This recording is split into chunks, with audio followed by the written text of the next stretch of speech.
Bien, buenos días, estudiantes de quinto y secundaria.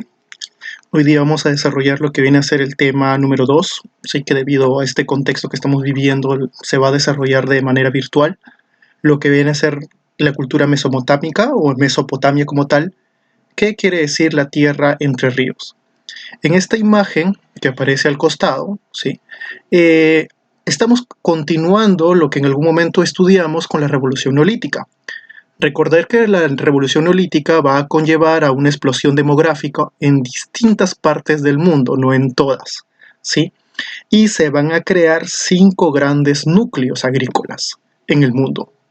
Lo que viene a ser Egipto, lo que viene a ser Mesopotamia, que es lo que nos toca hablar el día de hoy, lo que viene a ser la India, lo que viene a ser China, y el quinto falta, el quinto estaría en América, lo que viene a ser la zona de Mesoamérica.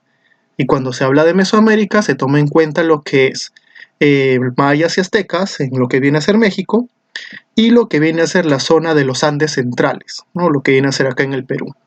Entonces, después de la revolución neolítica aparecen 5 grandes núcleos donde se van a desarrollar lo que viene a ser la revolución neolítica, domesticación de animales, domesticación de plantas, que va a conllevar a la aparición de las principales ciudades y a la vez, futuramente, imperios.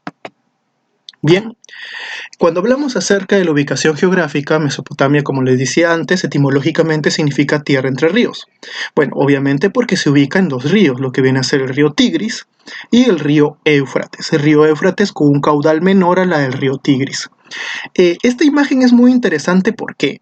Porque en esta imagen se observa claramente la zona donde va a desarrollarse inicialmente la agricultura, que va a ser en la zona específicamente sur, esta zona de acá. Acá donde se da la confluencia de los ríos depositan el famoso limo, que es un abono bastante interesante para el desarrollo de la agricultura, y por lo tanto va a ser esta zona de acá la zona de mayor producción agrícola inicialmente, ¿sí? Se ubica en el cercano oriente, en Asia y en los actuales estados de Irak y Siria. Políticamente, ojo, no geográficamente, sino políticamente, se va a dividir en 3 zonas. Lo que viene a ser Sumer, la zona sur, esta zona de acá es Sumer, ¿sí? La zona de Akkad, zona centro, y lo que viene a ser la zona de Asur, que es la zona norte. ¿Sí? Ahora, si orientamos, Asur estaría acá, lo que es la zona de Siria. Akkad se encuentra acá, ¿sí? Perdón, acá. Se encuentra en esta zona central, mientras que Sumer se encuentra en esta zona sur. El poblamiento y la aparición de las ciudades se va a dar de sur a norte, ¿sí? No de norte a sur, sino de sur a norte. Por eso es que las principales ciudades van a aparecer acá. Uruk, y se considera a Eridu una de las ciudades más antiguas, si no es la más antigua del mundo, ¿sí? Entonces, bien, seguimos. Lo que encontramos acá directamente es la región dividida geopolíticamente, lo que viene a ser la zona de Sumer, la zona de Akkad y la zona de lo que viene a ser Asiria, ¿sí? Acá están las 3 zonas. Y acá te da a entender cómo fue la evolución, ¿no? La primera fase, la segunda fase y la tercera fase. Ahora bien, si vamos a esa evolución histórica, primero tenemos el periodo sumerio-acadio. Los sumerios fundaron las primeras ciudades, ciudades-estado, como son Kish, Uruk, Ur y Lagash. ¿Qué características tenían estas ciudades? Las vemos acá, ¿sí? Estas eran las ciudades de las cuales te estaba hablando antes. Como bien claro lo dice, son ciudades-estado. Significa de que tienen autonomía propia. No, digamos, no depende una ciudad de otra, sino que cada una de ellas es independiente. Hay que tener en cuenta en la imagen, que es muy interesante, que hay una relación entre ciudad y campo. Sí, como Gordon Shile en su obra hablaba, ¿no? La aparición de la revolución neolítica involucra que el campo sigue existiendo, solamente de que aparece un complemento que es la ciudad. Entonces hay una relación entre ciudad y campo. Todo esto es la ciudad de Uruk, ¿sí? Si te das cuenta, en la parte superior hay otra ciudad, y esa va a ser Lagash. ¿sí? Había un enfrentamiento muy continuo, por no decir seguido, entre Uruk y Lagash. Era un enfrentamiento que ya en las escrituras cuneiformes aparecen en cantidad, ¿sí? Ahora, son autónomas. Significa que dependen de su propio sigurat, que es una construcción que vamos a ver acá. ¿Qué les da autonomía? ¿Qué la diferencia una ciudad de otra? Su religión, ¿sí? Cada ciudad tenía su propio dios. Este dios le daba la autonomía para poder diferenciarse de otras ciudades-estado. Ahora, como se ven acá, se van a inventar la escritura. Ahora, ¿cómo aparece esto? También es interesante. Si observamos la imagen, podemos encontrar de que Sumer es una zona agrícolamente sumamente productiva. O sea, agrícolamente produce en cantidad. El gran problema de Sumer es su relieve. Es decir, no encuentras buenos bosques para la tala de maderas ni tampoco canteras de rocas. Esto va a conllevar a que la población, sobre todo pues los gobernantes, busquen estas materias primas en lugares lejanos. El constante comercio a través de los ríos se va a convertir justamente en una manera de traer estas materias. Pero ¿cuál es el problema? Que si tú quieres administrar una ciudad de este tamaño, tienes que contabilizar los productos que entran y salen para poder mantener bien administrado el lugar. Entonces, muchos de estos sacerdotes que se dedicaban pues a lo que es la memorización de estos productos, van a tener la obligación de crear un sistema memotécnico con el cual poder contabilizar estas materias primas. Y va a ser justamente de este método memotécnico que va a aparecer como tal la escritura, inicialmente ideográfica. La escritura no nace como un sistema de comunicación, nace como un sistema de contabilidad para poder administrar cada una de estas ciudades-estado, como es Uruk o como es Lagash. ¿Sí? Así eran las ciudades-estado inicialmente, dentro de lo que viene a ser la fase sumerio-acadio. ¿Sí? Bueno, van a inventar lo que viene a ser obviamente la escritura cuneiforme, van a destacar en astronomía, sobre todo para lo que viene a ser la subida y bajada de la marea de los ríos, ¿no? Del caudal de los ríos, porque es importante para ellos, para la agricultura, y van a ser conquistados por Sargón I. Ahora, ahí viene el gran problema. Estas ciudades-estado van a estar constantemente enfrentándose entre ellas, por obviamente aumentar su espacio territorial, ya que si aumenta la población se necesita de más recursos. Estas constantes guerras van a debilitarlas y va a ser una ciudad extranjera la que termine conquistándolas, como es el caso de Akkad. Y Akkad termina venciendo a Nippur, a Ur, Lagash, Ur y Larsa y termina consolidando la primera unificación. Por eso es que Sargón I se convierte en el primer unificador de los sumerios. ¿Cómo se puede ver eso, profesor? Bueno, tenemos su estela, acá está, la estela de Sargón, que se ubica la imagen de Sargón y sobre él lo que vienen a ser los pueblos sumerios, que si te das cuenta hay una característica muy interesante entre un acadio y un sumerio. Un acadio se le llamaba de cabello negro, o mejor dicho, de cabeza negra, lo que significa de que ellos pues usaban pelo o tenían el pelo largo. En cambio los sumerios no, suelen ser, como se dice, pelados, no rapados, no utilizaban lo que viene a ser el cabello largo. Por eso es que en las estelas, como ves acá, también se ubican a los sumerios como personas sin cabello. Al ser directamente conquistados por Sargón, Sargón I se convierte en el primer unificador de lo que viene a ser estos reinos sumerios. Ahora, luego posteriormente aparecería el reino babilónico, ¿sí? Lamentablemente, la dinastía de Sargón va a desaparecer y va directamente una ciudad a tomar control, y esa va a ser Babilonia. Y en este primer imperio babilónico, ¿sí? Este va a ser imperio, va a terminar venciendo a la dinastía de Sargón y tomando control de todas las ciudades-estado que antes él ya había sometido. Hay que recordar que el último emperador de la dinastía de Sargón es Naram-Sin, ¿sí? Bueno, no es tan importante, pero sinceramente va a ser una dinastía que no va a poder tener el manejo político de todas las ciudades-estado. Dentro de lo que viene a ser este primer imperio babilónico vamos a tener a Hammurabi como el gran compilador del código, ¿no es cierto? El famoso culto al dios Marduk. Hammurabi va a crear la famosa ley del talión, ¿no? Ojo por ojo, diente por diente. Esta ley lo que buscaba era regular las conductas que eran pues sinceramente muy violentas en la época. Y la vamos a encontrar acá en su famosa estela de Hammurabi, ¿no? En esta estela de Hammurabi vamos a encontrar acá a Hammurabi, ¿sí? Y acá al dios, y recibe por parte de él lo que sería toda la ley, ¿sí? En donde se habla justamente de una justicia igualitaria. Es una, digamos, una ley muy dura, ¿sí? Muy cruel, pero te da a entender cómo era el estilo de vida en esa época, ¿no? Bastante violento. Ahora bien, se da la invasión de los hititas, que es muy importante porque ellos van a traer por primera vez el uso del hierro, y los casitas, que eran portadores de caballos de guerra, ¿sí? Y sinceramente va a terminar cayendo esta primera ciudad, Babilonia, para ser conquistada por estos grupos. El gran problema de Mesopotamia también radica en que no hay muchas cordilleras, es decir, solamente tenemos los montes sacros, pero por el otro lado, por el desierto de Siria, es muy vulnerable. Por eso es que muchos pueblos van a terminar conquistando una y otra vez a Mesopotamia. ¿No? El gran problema de no tener barreras geográficas, ¿no? En el caso, si se observa Egipto, el desierto del Sahara en su momento representó pues una barrera geográfica muy fuerte, ¿no? Acá en el caso de Mesopotamia no es la misma característica. El desierto de Siria no es tan impenetrable, ¿no?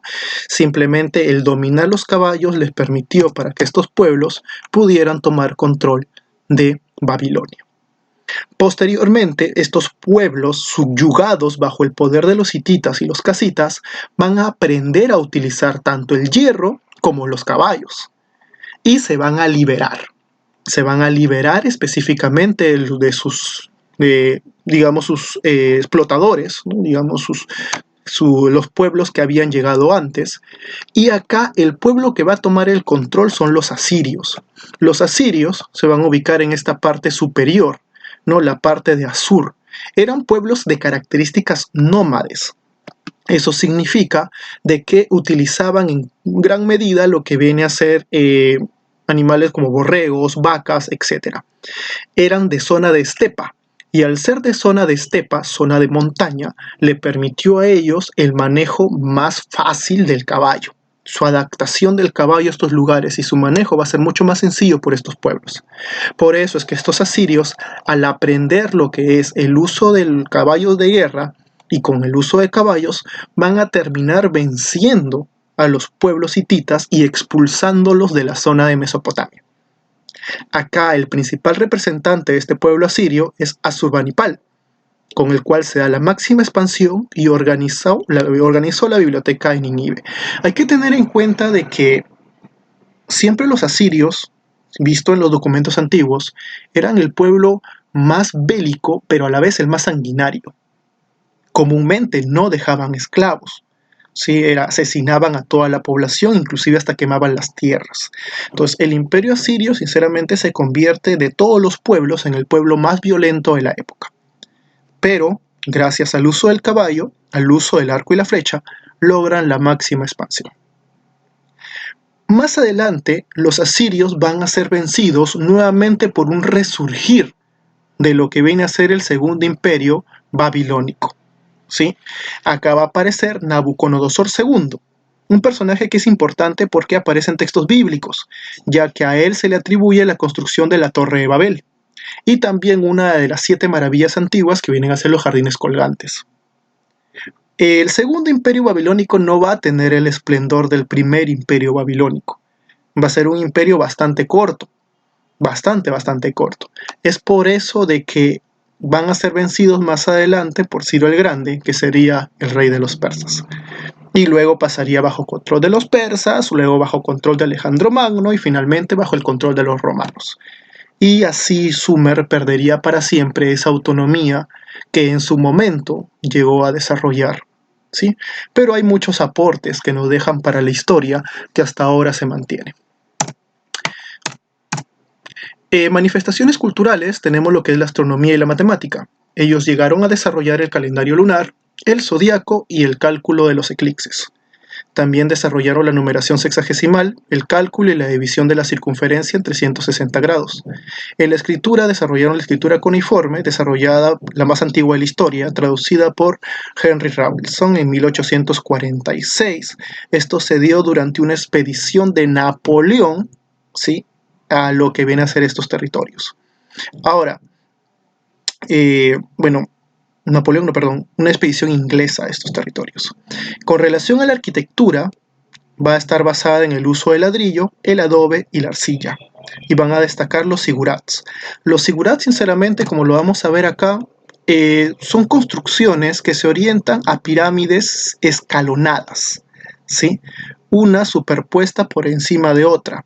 Hay que tener las características de este zigurat. Por ejemplo, lo que viene a ser la escalinata principal, las escalinatas secundarias y lo que viene a ser la capilla.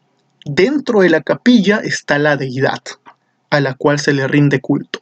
Y acá a los costados se formaban jardines en donde estaban estos sistemas de lo que viene a ser desagüe para lo que viene a ser el agua, para que no se termine aposentando el agua. Entonces, es interesante poder ver la construcción de los zigurats porque ya nos dan a entender mucho lo que es el uso de columnas, que puedes ver, observar acá, y también el uso de la cúpula, que es otra característica muy importante dentro de la arquitectura de los sumerios. Cuando nosotros hablamos acerca de la religión hay que tener en cuenta una cosa. La religión sumeria es muy diferente a la religión egipcia y muy diferente también a nuestra religión, porque en la religión sumeria no existe el concepto de piedad. Ahora, ¿qué significa, profesor? ¿Qué significa esto? Simple. Nosotros entendemos dentro de nuestra religión que si nosotros hacemos un conjunto de actos buenos en esta vida, cuando se dé la muerte, iremos a un, digamos, espacio espiritual llamado paraíso o infierno. ¿Qué lo define? Todas las acciones que tú has hecho en tu vida. Si has hecho cosas buenas, pues irás a un paraíso. Si has hecho cosas malas, vas a ir a un infierno, ¿no? Entonces, eso significa que tú en tu vida desarrollas un conjunto de acciones que van a estar involucradas a la piedad, hacia los demás. Eso también lo encuentras en Egipto. Donde no lo encuentras es en Sumer. En Sumer el hombre es sinceramente un servidor de los dioses. Y no solamente antes de su muerte, sino también después de su muerte. Por lo tanto, si yo sé que después de la muerte voy a ir a un lugar que es peor que el que estoy en vida, entonces no tengo por qué en vida desarrollar cosas por piedad o por compasión de otros.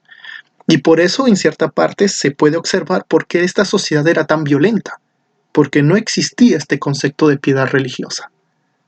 Ahora, es politeístas, obviamente, porque creen en varios dioses, y es antropomorfista, es decir, muchos de estos dioses tienen características humanas.